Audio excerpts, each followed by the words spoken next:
Entre doutes et moments de pur bonheur, le début de campagne du Paris Saint-Germain en Ligue des Champions a été mouvementé.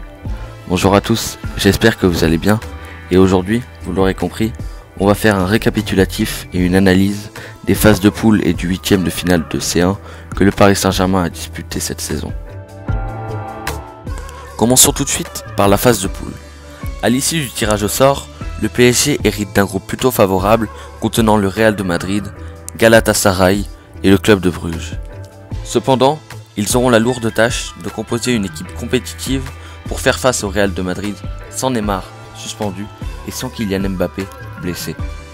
Finalement, en réalisant ce qui est sûrement leur match référence de la saison, le PSG bat un Real en méforme 3-0 grâce à des masterclass de Di Maria à hauteur d'un doublé et d'Idrissa Gueye pour son premier match de Ligue des Champions avec les Rouges et Bleus.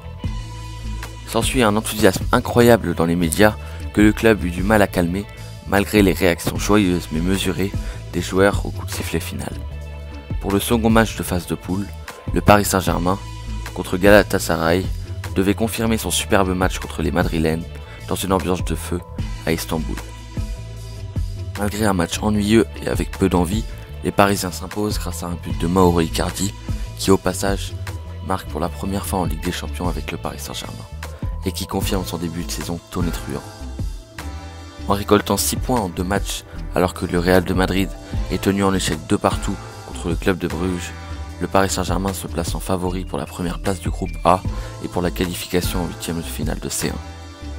Une tendance qui se confirme après la victoire contre Bruges 5-0 grâce à Kylian Mbappé, remplaçant pour ce match et qui peut être vexé de ne pas être titulaire sur la pelouse du stade Jan Breydel de Bruges, a inscrit un triplé après son entrée en jeu. Effectivement, entré à la 60e alors que son équipe était totalement impuissante face à cette défense belge, il l'a totalement dynamité par ses appels dans la profondeur, bien servi par Angel Di Maria, lui aussi très en vue ce soir-là.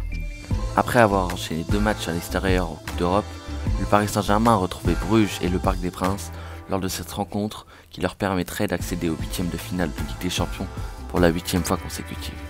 Finalement, un match décevant.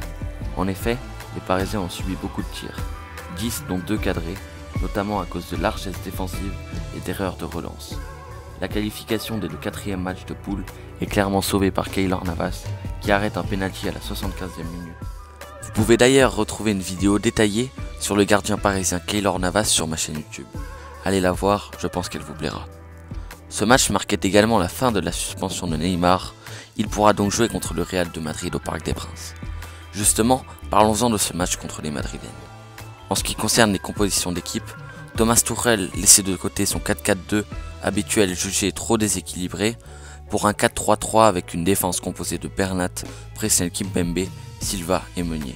Un milieu avec la triplette Marquinhos, Verratti, Gueye et une attaque à 3 avec Icardi, Mbappé et Di Maria. Ce système ne va clairement pas porter ses fruits car l'entrejeu parisien s'est littéralement fait noyer par celui du Real composé de Isco, Toni Kroos, Casemiro et Federico Valverde. Une défense Marcelo, Ramos, Varane et Carvajal ainsi que le duo Benzema-Hazard accompagnaient ce quatuor flamboyant. Les retrouvailles s'annonçaient chaudes, tout le monde attendait une réaction espagnole et elle ne s'est pas fait attendre. En effet, le Paris Saint-Germain s'est fait littéralement rouler dessus par Karim Benzema et ses coéquipiers. Avec leur transition rapide, leur combinaison et leurs frappes aussi lointaines que dangereuses venant souvent du pied droit de l'allemand Toni Kroos, les Espagnols ont étouffé les Parisiens et les vagues blanches n'ont cessé de déferler sur le but de Keylor Navas. Avec un doublé du banni de l'équipe de France Karim Benzema, le Real menait 2-0 à 10 minutes de la fin malgré un Navas impérial qui a concédé 27 tirs contre son ancien club. Il établit au passage le nouveau record du plus de tirs arrêtés par un gardien parisien sur un match de C1 depuis la saison 2003-2004 avec 10 arrêts. Mais la victoire facile des merengues, c'était sans compter la révolte parisienne initiée par le but de Kylian Mbappé qui profite clairement d'une erreur de son coéquipier en sélection, Raphaël Varane. S'ensuit une domination parisienne pendant 10 minutes et au bout, un magnifique but de Pablo Sarabia en pleine lucarne droite d'une frappe somptueuse. De partout donc, à 5 minutes de la fin du temps réglementaire, le PSG tient le score et manque même l'occasion d'arracher la victoire par l'intermédiaire de Kylian Mbappé. Ils concéderont tout de même un poteau sur un coup franc de Gareth Bale en toute fin de match, fraîchement entré en jeu à la place d'Eden Hazard, blessé. Un match nul franchement très bien payé pour les Parisiens, mais qui leur permet d'assurer la première place du groupe A avant même le dernier match de poule contre les Turcs de Galatasaray. Ce dernier match de phase de poule n'avait donc aucun enjeu, si ce n'est de confirmer son premier tour de Ligue des Champions presque parfait. Pour les compositions, un 4-4-2 côté parisien, avec Neymar, Icardi, Mbappé et Pablo Sarabia en attaque, le duo Paredes-Kouassi dans l'entrejeu et une défense avec une charnière Diallo-Marquinhos, Kurzawa à droite et Juan Bernat à gauche. Un match sous la totale domination rouge et bleu qui se conclura finalement sur un score large de 5-0. Une soirée parfaite pour le PSG qui non seulement ramène la victoire, mais relance aussi Cavani totalement abandonné par Thomas Tuchel à ce moment-là de la saison. Neymar a aussi pu se racheter auprès de ses supporters en offrant un pénalty à l'Uruguayen en toute fin de match. Bilan de cette phase de poule, 5 victoires et un match nul, 17 buts marqués pour seulement 2 encaissés, l'une des meilleures attaques de la compétition mais aussi l'une des meilleures défenses, de quoi mettre en confiance pour la suite. Le 16 décembre, l'adversaire contre qui le Paris Saint-Germain devra briser la malédiction est connu. Ce sera le Borussia Dortmund. 2 mois après, alors que le match aller approche, Neymar se blesse aux côtes. Un véritable cataclysme pour les Parisiens qui imaginent alors un nouveau forfait de son international brésilien en 8e de finale de Ligue des Champions. Par peur d'aggraver sa blessure et de compromettre sa présence au Signal Iduna Park, les dirigeants parisiens décidèrent de le laisser au repos contre son gré durant les 2 semaines précédant le choc. Il a donc commencé le match sans aucun rythme, ce qui s'est clairement ressenti dans son jeu. Cela ne l'a tout de même pas empêché de marquer un but capital pour la qualification. Totalement inexistant en Allemagne, les Parisiens s'inclinent logiquement sur le score de 2-1 et s'en sortent bien compte tenu de la domination noire et jaune. Après le match aller, les Parisiens étaient dans la tourmente. En effet, entre les polémiques, les résultats insatisfaisants en Ligue 1 et les critiques sur l'entraîneur qui avait perdu la bataille tactique contre son homologue Lucien Favre en alignant un 3-4-3 hasardeux, Paris était en mauvaise posture avant d'aborder le match retour au Parc des Princes, qui en plus sera vide à cause du coronavirus.